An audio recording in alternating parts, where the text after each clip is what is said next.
सबसे बड़ा जो कन्फ्यूज़न है ना कि अपने पैसे को बैंक में एफडी करें या एसआईपी करें। इस वीडियो को देखने के बाद जो आपका कन्फ्यूज़न है वो हमेशा के लिए दूर हो जाएगा। इस वीडियो को शुरू से लास्ट तक देखिएगा। मैं स्टेप बाय स्टेप एकदम अच्छे से पूरी एनालिसिस करने के बाद ही बना रहा हूँ इस वीडियो को।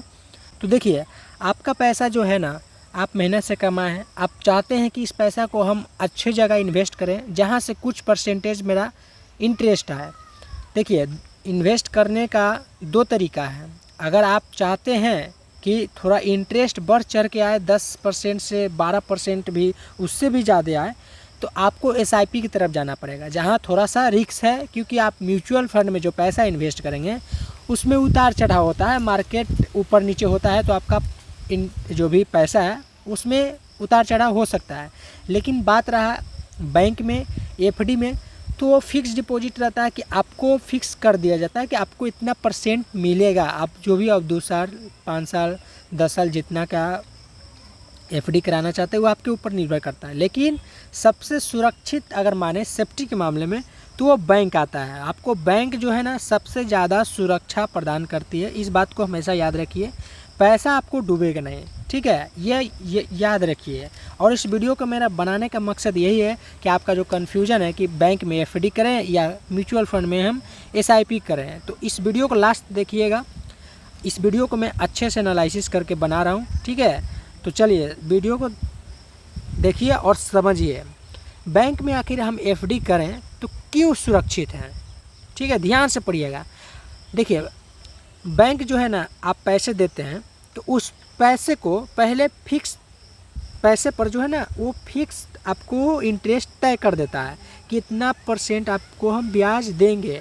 और इसमें मार्केट का जो भी मंदी आए, उतार चढ़ाव आए, उससे कोई मतलब नहीं रहता है। आपका पैसा पूरी तरह से सुरक्षित रहता है। ये बात आप हमेशा याद रखिए, ठीक है।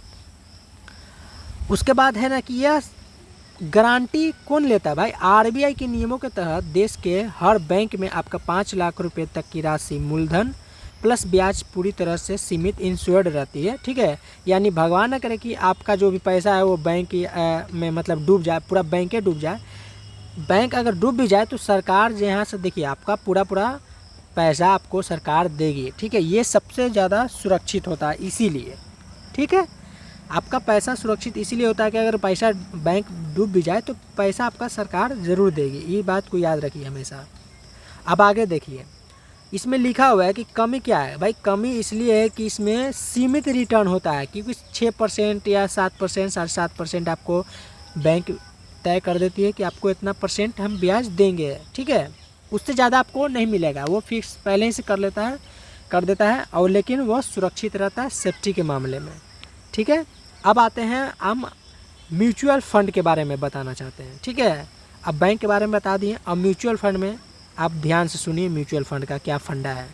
एसआईपी का मतलब होता है सिस्टमेटिक इन्वेस्टमेंट प्लान, ठीक है। ये रिस्क के साथ कमाई होता है इसमें, क्योंकि आपका जो भी म्यूचुअल फंड में आप इन्वेस्ट करिएगा, उसमें जो भी म्यूचुअल फंड वाला होगा वो स्टॉक मार्केट में इन्वेस्ट करेगा। तो ज़रूरी नहीं है कि हमेशा मतलब मार्केट का स्टॉक ही बढ़े, कभी कभी घट भी जाता है, तो उतार चढ़ाव लगा रहता है म्यूचुअल फंड में।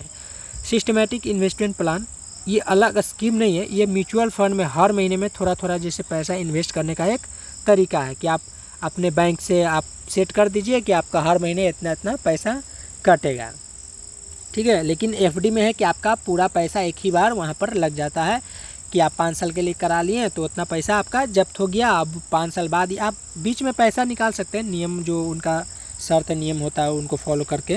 लेकिन आपको जब पीरियड हो जाएगा आपका पैसा, उसके बाद आप जब पैसा विड्रॉ करिएगा तो आपको इंटरेस्ट के साथ मिल जाएगा। लेकिन इसमें क्या है कि अब जब जितना साल का म्यूचुअल फंड में एसआईपी आप करते हैं तो उसको पूरा होने के बाद आपको पूरी इंटरेस्ट के साथ मिलेगा, बट वो सब माइनस करके जो उतार चढ़ाव मार्केट में होता रहता है उस सब चीज़ को मैनेज करके आपको मिलेगा, ठीक है। इसमें इसलिए थोड़ा सा जोखिम है क्योंकि आपका पैसा जो है शेयर बाज़ार में, शेयर मार्केट में, स्टॉक मार्केट जिसको बोलते हैं, उसमें लगता है, ठीक है। अगर ऊपर जाएगा तो आपका कमाई जो होगा, प्रॉफिट ऊपर जाएगा, ठीक है। बाज़ार गिरेगा तो आपका जो पैसा का जो वैल्यू वो कम होगा, ठीक है। तो इसमें जो एफडी की गारंटी होता है, किसी भी रिटर्न का गारंटी नहीं होता है, जिस तरह से एफडी बैंक में होती है। ठीक है, सुरक्षा का स्तर देखते हैं इसमें क्या बता रहा है कि म्यूचुअल फंड जो है ना भारत सरकार की जो सेबी होती है वो रेगुलेट करती है, इसीलिए इसमें म्यूचुअल फंड में आपका पैसा जो है वो कोई भी मतलब लेकर नहीं भाग सकता। ये इस बात को याद रखिएगा, क्योंकि इसमें भारत सरकार का जो सेबी है वो रेगुलेट करती है। तो ये सुरक्षा आपको उतार चढ़ाव से मतलब नहीं मिलेगा, लेकिन पैसा सुरक्षित रहेगा, इस बात को हमेशा याद रखिए। देखिए फ़ायदा क्या है, फ़ायदा यह है कि आप लंबे समय तक जैसे 5 साल या 10 साल तक या उससे अधिक तक एसआईपी करते हैं, तो इसमें एफडी के मामले में जो बैंक का जो एफडी होता है उसके मामले में ना ज़्यादा मिलता है। एक तरह से कहिए तो आपको 1.5 गुना या 2 गुना तक पहुंच जाएगा। ठीक है, क्योंकि 12 से 15% या उससे अधिक भी आपको पैसा मिलने की संभावना होती है। इसमें ये फ़ायदा होता है एसआईपी में। ठीक है, तो ये आप क्लियर हो गया कि जैसे एफडी हम करें कि एसआईपी करें, कौन ज़्यादा सुरक्षित है। क्योंकि पैसा आप लगा रहे हैं तो भाई कहीं डूब ना जाए, ये भी डर रहता है लोगों को। तो अगर आप चाहते हैं कि मेरा पैसा सुरक्षित रहे, पूरे इंटरेस्ट के साथ मिले, तो आप बैंक में चुपचाप एफडी करा दीजिए। अगर आप चाहते हैं कि हम थोड़ा सा रिस्क लें, मार्केट का जो भी उतार चढ़ाव है वो मैं सहने के लिए तैयार हूँ, लेकिन इंटरेस्ट दम दबा कर आए, तो भाई आप एसआईपी करो, इसमें कोई हर्ज नहीं है। चलो ठीक है, अब आप दोनों में हम तुलना करते हैं कि जैसे बैंक में हम एफडी करें या एसआईपी। ठीक है, तो देखिए बहुत ज़्यादा जो होता है ना, बाज़ार से कोई लेना देना नहीं होता, इसको बैंक को कोई मतलब नहीं होता है कि बाज़ार का स्टॉक जो भी घट रहा है, नीचे ऊपर बढ़ रहा है, क्या है, मतलब कोई मतलब ही नहीं होता। बैंक का अलग फंडा है और एसआईपी का अलग फंडा है। क्योंकि एसआईपी में क्या होता है कि बाज़ार के जो जोखिम होता है भाई वो उसमें अधिक होता है, ऊपर चढ़ाव नीचे जो भी रहता है उसी पर निर्भर करता है। तो इस बात को हमेशा याद रखिए। देखिए इसमें क्या है कि आपका जो एफडी होता है, हाँ बिल्कुल ठीक है, क्योंकि इस पर बाज़ार पर कोई निर्भर नहीं रहता है। ये भाई बाज़ार पर एफडी एसआईपी रहता है वो निर्भर रहता है। और बैंक में जो एफडी आप कराइएगा उस पर 6 से 7.5 तक आपको इंटरेस्ट मिलेगा, जबकि आप एसआईपी अगर करते हैं तो 12 से 15% या उससे अधिक भी मतलब मिल सकता है। वो संभावित है क्योंकि उतार चढ़ाव होते रहता है स्टॉक का मार्केट में।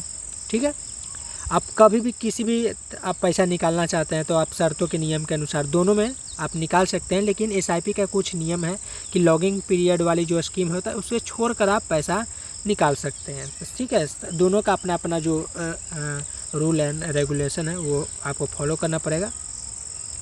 देखिए आपके लिए कौन सही है, अब मैं यहाँ पर आपको इसलिए मैं अच्छे से वीडियो बना रहा हूँ ताकि आप अच्छे से समझ सकें और अपने पैसों को सही से इन्वेस्ट कर सकें और सही जगह पर कर सकें।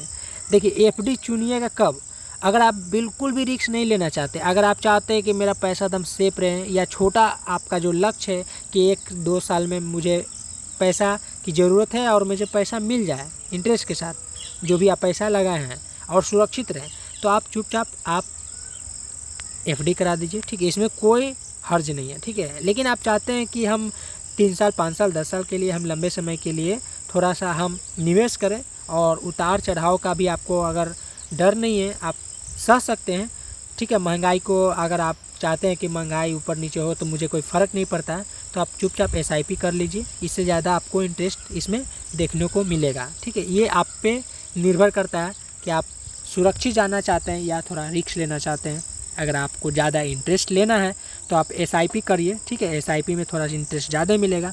अगर आप एफडी करते हैं तो एफडी में एक सीमित इंटरेस्ट रहता है जो कि बैंक निर्धारित करती है। सबका बैंक का अपना अपना होता है, कोई 6%, कोई 7%, कोई 7.5%, सबका अपना अपना। ठीक है, तो मेरी तरह से एक अच्छी यही सलाह है कि अपने सारे पैसे को एक जगह रख दें। ठीक है, जैसे एक जगह आप रखिए पैसे को और उसको आप आधा पैसा एसआईपी में कर दीजिए। ठीक है, और आधा पैसा को एफडी में कर दीजिए। ये मेरा विचार है, मैं अपने विचार के हिसाब से बता रहा हूँ कि अगर आप पूरा का पूरा पैसा एफडी नहीं करना चाहते हैं या पूरा का पूरा पैसा एसआईपी नहीं करना चाहते, तो आप थोड़ा पैसा को एसआईपी में डाल दीजिए और थोड़ा पैसा एफडी कर दीजिए। ये मेरे हिसाब से ज़्यादा लग रहा है। बाकी आपका पैसा, आपका चॉइस, आपका मर्जी। मेरा था मतलब आपको सलाह देना, तो मैं आपको सलाह दे दिया कि अगर आप रिस्क थोड़ा लेना चाहते हैं तो एसआईपी में जाइए, और थोड़ा आप रिस्क नहीं लेना चाहते तो एफडी कर दीजिए। अगर आप चाहते हैं कि मतलब थोड़ा दोनों बैलेंस रहे तो आप फिर कुछ पैसों को एफडी कर दीजिए और कुछ पैसे को एसआईपी कर दीजिए। तो आशा करता हूँ कि इस वीडियो को देखने के बाद आपका क्लियर हो गया होगा जो भी कन्फ्यूजन था कि हम एफडी करें या एसआईपी करें। ठीक है, अगर आप कोई और किसी चीज़ का कन्फ्यूजन है कि हम पैसा को कैसे इन्वेस्ट करें, कहाँ लगाएं कि सुरक्षित रहे और अच्छा रिटर्न आए, तो कमेंट करिएगा, मैं इस पर भी वीडियो बना दूंगा।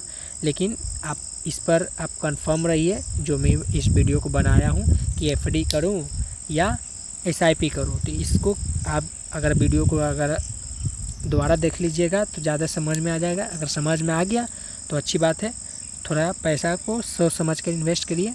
ठीक है, मेरा यही मानना है कि आप थोड़ा पैसा इन्वेस्ट कर दीजिए एसआईपी में या थोड़ा पैसा कर दीजिए फिक्स डिपॉजिट में। आशा करता हूँ इस वीडियो को देखने के बाद आपको पूरा अच्छे से समझ में आ गया होगा। तब तक के लिए बेस्ट ऑफ लक।